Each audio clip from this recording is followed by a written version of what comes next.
During today's California streaming event, Apple gave us a packed lineup of new devices, and I've got videos coming taking a look at all of them. Subscribe so you don't miss anything, and let's get started with the new iPhone 13 and iPhone 13 mini. Right off the bat, when looking at the iPhone 13 and 13 mini, you'll see that the design is largely unchanged. From a visual perspective, there are 3 physical changes that will call out in iPhone 13 when compared to last year's iPhone 12. First, the diagonal camera array on the back. More on those cameras and why they did that in a minute. Second, the smaller notch cutout at the top of the display, which is 20% thinner. And 3, the new colors. The iPhone 13 and 13 mini are available in all new colors. Those are pink, blue, midnight, which is a take on black, Starlight, which is like a creamy white, and product red. Similar to last year, the iPhone 13 and 13 mini share the same feature set, with the only differences being the size and battery life. So let's talk about what's new this year, starting with the display. Apple put a new Super Retina XDR display into the iPhone 13,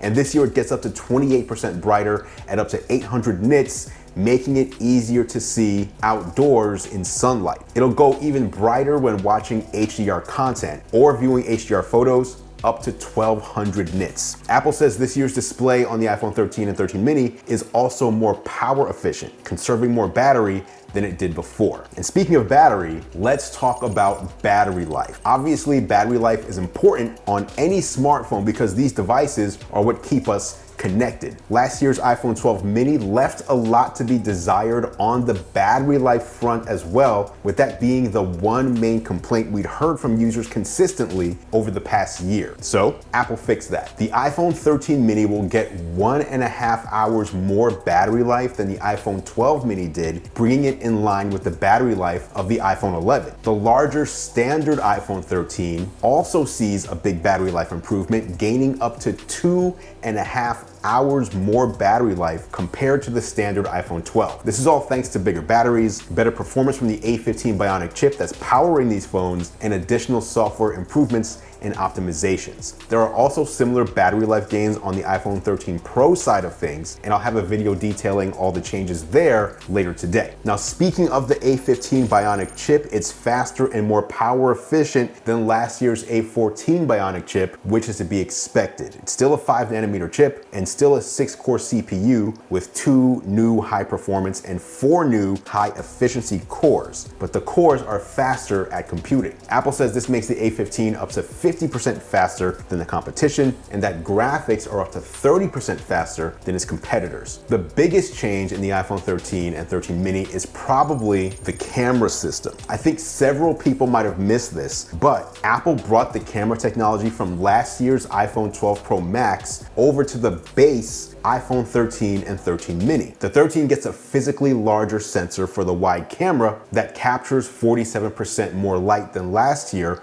allowing it to capture better photos in darker environments with less noise thanks to the f1.6 aperture. There's also the new 12 megapixel ultra wide camera, which features a faster f2.4 lens and 120-degree field of view. The iPhone 13 also picks up the sensor shift stabilization technology that Apple introduced last year on the 12 Pro Max, which physically moves the wide sensor to reduce vibrations. The new cameras will also be getting the photographic profiles feature that Apple introduced with the iPhone 13 Pro and Pro Max models, which allows you to customize the look of your photos even further for more consistency across shots. Apple also introduced a new cinematic mode for video that allows for a rack focus effect to change the focus during a video. Cinematic mode will automatically transition focus while filming in real time, intelligently shifting focus when people enter the frame or look away from the camera. You'll also be able to manually change focus or lock focus on a particular object for more precise control. But the most impressive part to me is that you can even change the focus point and amount of blur after you finish the recording. This is a first for any smartphone. It should also be said the front-facing camera will also support cinematic mode. Now, rounding things out, Apple also mentioned improved 5G performance when compared to the iPhone 12, thanks to supporting more wireless bands. We also get big storage improvements as the iPhone 13 signals the death of 64GB flagship iPhones. The iPhone 13 still starts at $799 and the 13 mini still starts at $699, but this year you get 128GB of storage instead of the 64GB we got last year. You can also get them in 256 and 512GB sizes for the same cost as the 128GB and 256GB models cost last year. I'll be back with more thoughts from today's California streaming Apple event. Any comments or questions on the iPhone 13 and 13 mini, drop them in the comments below and I will meet you there for further discussion. Thanks for watching as always, guys. I appreciate your support. I'm Andrew Webbers and I will catch you in the next video.